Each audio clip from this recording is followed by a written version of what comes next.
Okay, so we ended up last video talking about how the Meiji Restoration was beginning to centralize Japan, streamline Japan.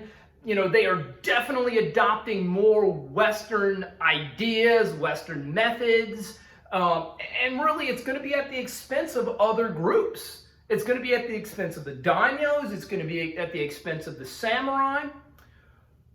And really what I want to go back to is that they're using Western methods. Now, the Japanese aren't stupid. They know, they saw it back 20 years earlier when Matthew Perry sails up in those modern warships. Either we adapt the ideas of the West, like their technology, their industrialization, their governmental methods, or we're going to become like China, where the Europeans and the Americans are going to pave it over and call it US Part 2 or Britain Part 2.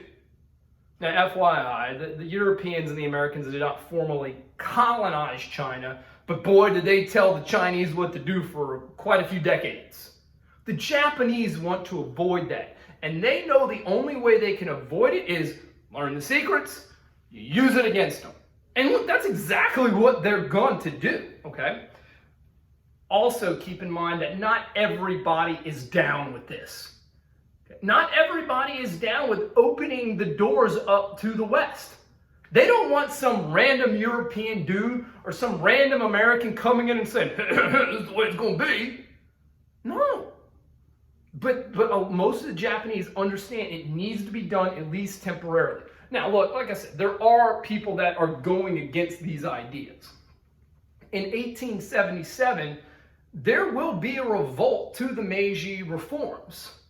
The revolt is led by a man named Saigo Takamori, and he is going to lead what's called the Satsuma Rebellion. And the whole idea from Takamori is that I don't like these things. You're taking Japan in a direction that we don't want to go in. And of course, look, there's only really two outcomes of this. It's either Takamori's going to win or Takamori's going to lose. Now Takamori loses, all right. So we do see that the rebellion fails, and it only makes the Meiji reformers even stronger as we go on. In terms of industrialization is going to have, I guess like a lot of places, it's going to have unequal rewards for Japan. Now, arguably on a macro level, it makes Japan stronger, but not everybody in Japan is going to benefit equally from this new industrialized methods. In terms of the guys who benefit the most, it's going to be the landowners. The landowners are going to adopt all of these new farming methods from the West. Right? They're going to have new seeds, new fertilizers. They're actually studying things, I don't want to say necessarily like botany, but yeah, like botany, all right? They're studying, through new agricultural colleges. They're making their land more valuable. Right? Now, of course, rice yields are going to increase, but arguably, too, so does the taxes on their land. Now, look, you've got to understand those landowners aren't paying the taxes. It's the peasants on the land. So we're going to see that with industrialization, a lot of women are going to start working in the factories because their husbands need to go and get that extra income. So whereas the women used to just kind of stay at home, now with this late 19th century Japan, in order to pay for some of these taxes, the women are going to the factories. Now keep in mind, this is not uncommon. We saw, even in Europe, a lot of women and a lot of children working in factories. It wasn't just men. Okay? Also keep in mind, the state is really directing this industrial development. Just like we saw like in France, the state is going to commission building railroads, building harbors. They're going to string telegraph lines.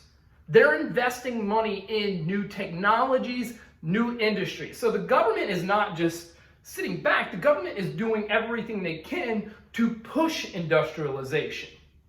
Now, star this, super duper important. It's kind of unique to Japan in the 19th century. In the 1880s, the government is going to sell off a lot of their industrial assets. And they sell it to private Japanese investors. Maybe think of it as like a cartel. And what these cartels were called were zaibatsus. And they have really close ties to the government. So the government sells, a portion of the economy to like a group of businessmen. Now it's private, they do what they want, but they work closely hand in hand with the government. All right, it's almost like a state-sponsored cartel, and that's a zaibatsu, which we're going to see is, in the beginning, unique to Japan, but it does spread to some other areas. In terms of political ideas, Japan will get slightly more liberal, believe it or not. I mean, we don't think of Japan as being liberal. I mean, we think of it as very militaristic going into the 20th century. But there will be some calls for reform and calls for more liberal reform. First and foremost, there was talk that, men of property should have some kind of say in the government or should be heard in the government. This is very much a Western thing that, we had been talking about for a while, which only makes sense because there's a bunch of Western influence coming into Japan. Also, there was a word or a concept called enzetsu. And enzetsu, it meant like public speaking. It was the idea that, you should have political discussion in Japan. And we never really saw this before. So like you'll see in a lot of newspapers or even, just in the spoken word, people are having an opinion politically. Now look, keep this in mind. It's good to have a little opinion. If you have too much opinion, then we're gonna have to have a discussion. Like, very much like my classroom, right? Like, you can have a little opinion, you can like tease me a little bit, but if you tease me too much, well then we have to have a discussion. That's the same thing with Japan. Okay? Now, last thing I'm going to say, and then I'm going to stop the video. In 1889, Japan becomes a constitutional empire. Okay, they have an elected legislature. It's not going to last that long, but as of 1889, they are a constitutional empire. They will have an elected legislature. Okay? Now, the Constitution wasn't exactly the most liberal thing in the world, or maybe it was very liberal according to maybe 18th century Europe, where only propertied men could vote. All right, the emperor is the one who's controlling the cabinet. There's nothing called ministerial responsibility. Like all the ministers that run the government, they look directly to the emperor for accountability.